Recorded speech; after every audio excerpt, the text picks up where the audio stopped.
Boa tarde, pessoal, tudo bem? Aqui é o professor Danilo, eu tô aqui para fazer com vocês a nossa revisão para P1, né? Tá certo? Então, iniciação à produção acadêmica. Lá no comecinho, pessoal, eu falei com vocês sobre os caminhos para a pesquisa, né? Como que nasce uma pesquisa? A pesquisa, ela sempre nasce de uma ideia. Essa ideia, ela nunca acontece do vácuo. Tem sempre coisas que falam diretamente no nosso cotidiano que são importantes para o desenvolvimento dessa ideia. Esse desenvolvimento ele pode se dar a partir de assuntos familiares, né? Então, o que pode servir como disparador para vocês dentro do cotidiano? Um irmão, um parente, um conhecido que tem alguma questão cognitiva, alguma deficiência. Assuntos familiares disparam para a execução de uma ideia. A empatia. A empatia é um outro caminho que a gente pode seguir para a execução de uma ideia. Sei lá, eu gosto de coaching, eu gosto de psicologia organizacional. A empatia com o tema também me ajuda a desenvolver uma ideia. A observação. Eu trabalho num escritório onde a estrutura, a hierarquia precisaria de um organograma para ser melhor, para o ritmo de trabalho fluir melhor. A observação dessa realidade cotidiana também pode gerar uma ideia. Leituras. As leituras são as minhas preferidas, né? As leituras, a sua visão de mundo. A sua visão de mundo, ela vem a partir das leituras, ela cresce a partir das leituras. Então, ler ajuda muito a pensar numa ideia. Evidentemente, esses dois últimos conceitos aqui, as aulas e a própria instituição, elas nutrem a gente de uma perspectiva de ideias futuras. Quando a gente gosta de um professor, ou quando a gente gosta muito do tema que aquele professor trabalha, as aulas agregam muito na perspectiva do conhecimento, né? A gente quer saber mais, a gente quer ler mais, a gente quer devorar todo o conhecimento que existe, seja sobre biologia, seja sobre matemática, quer psicologia, cultura, sociedade, de uma forma geral. Todos esses caminhos são possíveis para serem desenvolvidos a partir de uma ideia. Mas talvez, nesse momento, o que mais atue de forma direta para vocês conseguirem pensar no desenvolvimento de uma ideia seria a nossa instituição, né? E a própria cidade. A instituição, os professores que estão nela, a biblioteca, a cidade, elas oferecem caminhos diretos para a gente pensar numa pesquisa, para essa ideia desenvolver.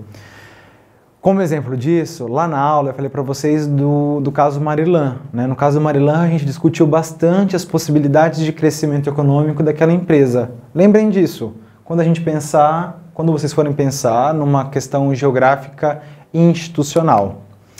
Evidentemente que a ideia, a empatia, o vínculo, o gostar dos professores, a própria instituição, ela precisa ser trabalhada, né? Se eu levanto uma série de dados sobre o meio ambiente, não significa que eu fiz uma pesquisa com o meio ambiente. Quando eu levanto uma série de dados, esses dados têm que passar por perguntas. Eu tenho que começar a perguntar, o que eu quero com aquilo? Eu quero só saber sobre o nascimento dos dinossauros? Eu quero saber sobre a estrutura organizacional de um hospício? Eu quero saber mais sobre a saúde mental na atualidade? Isso é pouco. Eu tenho que fazer perguntas. Como que eu quero entender isso? Qual é o meu objetivo com isso? Quais são as hipóteses? A saúde mental ela vem mudando os cuidados, né? Quando a gente começa a fazer perguntas e hipóteses, a gente começa a gerar um problema. E é esse problema que merece uma resposta. Essa ideia ela se desenvolve num sistema que a gente chama de PPR. Problemas, perguntas, problema, hipótese. Perguntas, hipóteses, gera-se um problema que necessita de hipóteses para serem desenvolvidas. A gente está muito acostumado, quando a gente entra na faculdade, a pensar que a pesquisa serve só como mais uma etapa do conhecimento, em que eu preciso escrever um artigo, um memorial, um TCC, algo do gênero, né? Não é só isso. O ato de pesquisar, ele atua diretamente no seu raciocínio, né? Ler diretamente, entrevistar pessoas, observar, faz com que o seu raciocínio fique mais aguçado. O ato de pesquisa também, ele melhora a sua percepção. Quando a gente delimita um problema, como eu mostrei para vocês aqui anteriormente, no slide anterior, a gente percebe o mundo de uma outra forma, a gente escolhe, a gente delimita, a gente forma problemas. Esses problemas, eles precisam de um posicionamento crítico nosso. Assim, a pesquisa também refina o nosso criticismo. Olha só, não é pouca coisa. O raciocínio aguça, a minha percepção torna-se outra e o meu criticismo, a minha capacidade de criticar e avaliar qualquer situação também se modificam. Isso gera diretamente em mim e na minha compreensão do mundo. Atua diretamente na minha capacidade de leitura, entendimento do meu mundo e da minha realidade, certo? Lendo, interpretando e citando nos moldes da BNT.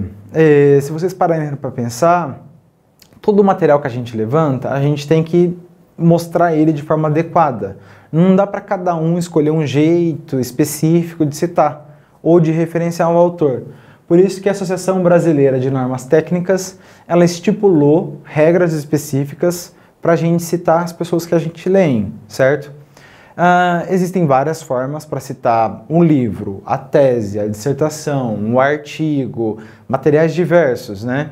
A gente não vai entrar, né, no mérito de cada citação dessa. Eu só quero destacar para vocês que vejam bem, qualquer autor que eu venha a ler, ele tem que aparecer em dois momentos do meu trabalho. Num primeiro momento, ali durante o texto, quando eu li e interpretei a ideia de um autor, eu tenho que trazer ele assim no corpo do texto. É Goldenberg, é o sobrenome da autora, o ano da publicação foi 1999, a ideia interpretada estava na página 25. Aqui eu faço de uma forma direta, né? A gente chama esse sistema de autor-data. Isso aqui é lá no corpo do texto. Eu estou citando a ideia do autor, estou falando sobre a ideia dele, sobre, sei lá, organização escolar ou sobre como se faz pesquisa. No corpo do texto eu cito ele assim. Na seção referências, que é lá a última seção no final do trabalho, a gente faz de uma forma completa conforme estabelece a BNT. Olha só, no corpo do texto, Goldenberg, 1999, página 25. Lá na seção referências eu trago a referência completa. Como eu estabeleci com vocês na sala, eu preciso guardar isso? Eu preciso lembrar corretamente como se faz essa estrutura? De forma alguma. A BNT ela não está aqui para ser aprendida. Ela está aqui para ser consultada. Na hora que for necessário, eu vou lá e consulto a forma correta. Mas vale a dica de sempre. O fichamento ele é necessário para lembrar de onde eu tirei cada uma dessas ideias, tá certo? Dentro da ideia do autor, existem duas formas de eu citar, diretamente ou indiretamente. Quando eu faço isso de forma direta, eu escolhi as palavras que o autor utilizou para formar uma argumentação. Então vamos lá. Segundo Goldenberg, e ela fala textualmente, abre aspas, a gestão se faz a partir da conjunção de diversos fatores. Abro parênteses, fecho aspas, abro parênteses, em que ano, em que página isso aconteceu. Eu tenho duas formas de fazer uma citação direta. Aqui, quando eu trago o autor para o corpo do texto, ou quando eu isolo ele lá no final do parágrafo. As duas estão corretas, não se preocupem com isso. Lembre que direto são as palavras precisas do autor. É diferente da citação indireta. Indireta é da interpretação. Se eu li, interpretei, as palavras são minhas. A ideia nunca será minha. A ideia continua sendo da mesma autora. Eu li, interpretei, o sentido manteve-se o mesmo? Sim, mas a ideia é da autora. Indireto, interpretação. Direto, as palavras diretas do próprio autor. Se vocês observarem aqui, esse slide está em branco, que é para falar com vocês sobre a interpretação do nosso texto de epistemologia da psicologia. Eu não vou falar sobre ele aqui na nossa revisão, porque a gente vai discutir ele em sala, tirando os sentidos que vocês mesmos estabeleceram para a leitura desse texto. Não se esqueçam, ele cai na prova. Eu vou perguntar qual foi a epistemologia que prevaleceu, ou quais são as conclusões que aquele autor chegou. Essas perguntas, elas também serão feitas em sala de aula, e ali na sala de aula vocês perceberão que a gente já chegou em algumas conclusões, que não cabe nesse momento eu revisar, tá bem?